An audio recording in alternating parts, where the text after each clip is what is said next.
On a un autre message encore de Voras33. Développer des franchises ou des succursales, selon toi? Est-ce que tu as envie de gérer des franchisés ou des salariés?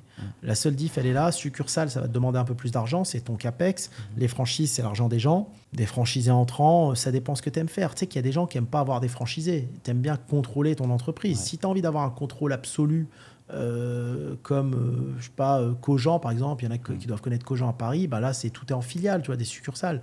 Tu n'es pas obligé de passer pour des franchises. Après, il ne faut pas avoir non plus que de la franchise. Parce que s'ils ne te payent plus, ta boîte est cool. Je te donne le cas de...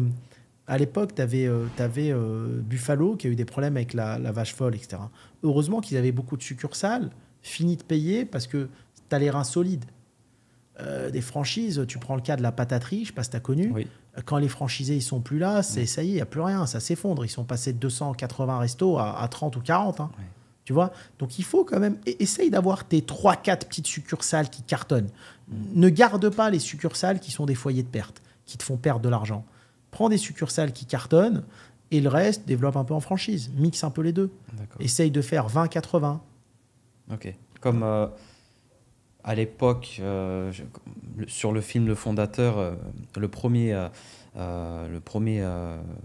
patron de McDo, enfin le créateur de McDo, justement, il se développait pas en franchise, mais en succursale.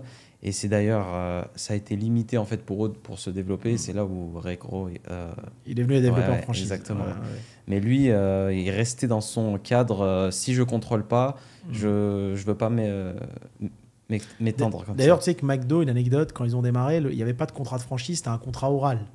Ah ouais. C'était oral. Bon, ils ont démarré il y a très longtemps, hein, Ouais. mais ils te disaient, voilà, tu as la franchise, ok. Et ils signaient pas grand-chose. Hein. Et en fait, voilà, de fil en aiguille, ça s'est après organisé. Alors, un message, je pense que c'est un ami à toi. Salut Hakim, peut-on espérer un retour sur Tours, ton pote de Rabelais? Ah, c'est vrai, j'étais au collège Rabelais, moi, que j'étais qu'un. Un retour sur Tours. Alors, j'ai failli reprendre le Steak and Shake de Tours Nord. Saint-Cyr. Il y a une ville à côté de Tours qui s'appelle Saint-Cyr. Il y a un Steak and Shake qui a fait faillite. Ils avaient investi 1,2 million, 1,3 million. J'ai failli le reprendre à la barre du tribunal pour 20 000 euros. Je le dis, hein, 30. Ça va lui expliquer un peu les notions business pour faire un Nabab Drive. Tu vois, parce que Nabab est né là-bas, si tu veux. C'était né place Jean Jaurès. Moi, à l'époque, quand j'ai démarré, il y avait place Jean Jaurès, j'ai un Nabab, ils doivent connaître. Hein. J'avais les bureaux en face de la mairie, moi. J'avais 400 mètres carrés de bureaux en face de la mairie. Voilà, donc j'ai démarré là-bas. Donc c'est une marque qui est assez connue et assise là-bas. Et je voulais faire un superbe drive familial à Saint-Cyr. Et 3 jours avant, j'ai annulé. J'ai annulé, j'ai tout arrêté parce que franchement, j'ai eu beaucoup de problèmes avec cette ville. Alors j'adore les clients de cette ville que j'ai eu parce que c'est grâce à eux que j'ai démarré. J'avais des clients vraiment fidèles. Autant je pense que c'était nos meilleurs clients en France, c'était fidèles. Ils ont accompagné l'aventure et le développement Nabab depuis le départ, c'est dingue. Hein. Et ce qui m'embêtait un peu, c'était de fermer les Nabab dans cette ville parce que c'était un peu comme si tu lâchais tes clients. Ils aimaient le produit, mais c'est une ville où j'ai eu 2 expulsions de magasins, 4 contrôles fiscaux. C'est une ville où je suis arrivé à un moment, je t'assure, où la responsable des impôts de la ville, tu sais, pendant les aides Covid, elle appelle Madaf et dit on ne vous donne pas les aides à vous, il y a du monde devant votre snack. Mais je dis attends, Madaf, elle dit mais c'est la loi, vous êtes obligé de donner à tout le monde. Donc très compliqué. Et donc je devais refaire un drive, je me suis dit attention, je me remets dans des problèmes là, vaut mieux éviter. Ouais. Mais voilà, Nabab va être redéployé en France via un master franchisé. D'accord, un gros master franchisé. On est en train de choisir lequel, on est en train de réfléchir.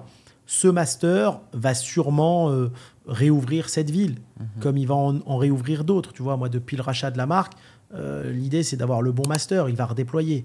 Là, on a signé le master espagnol, il va y avoir le master français. Un master, c'est quoi? C'est un gros franchisé qui va ouvrir un peu partout à travers la France.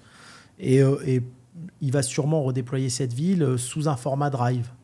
Une question de Abou Dovic. Est-ce que tu as des projets pour le Sénégal? Sénégal, on est sur de la construction actuellement, promotion immobilière d'un lot d'immeubles. Il y a 3 immeubles avec un ami en commun, 60aine d'appartements, pas plus. Aujourd'hui, c'est ce qu'on fait au Sénégal, pas plus. D'accord. Donc ok. pas d'autres projets pour Pas le d'autres Sénégal. projets. Non. Ok.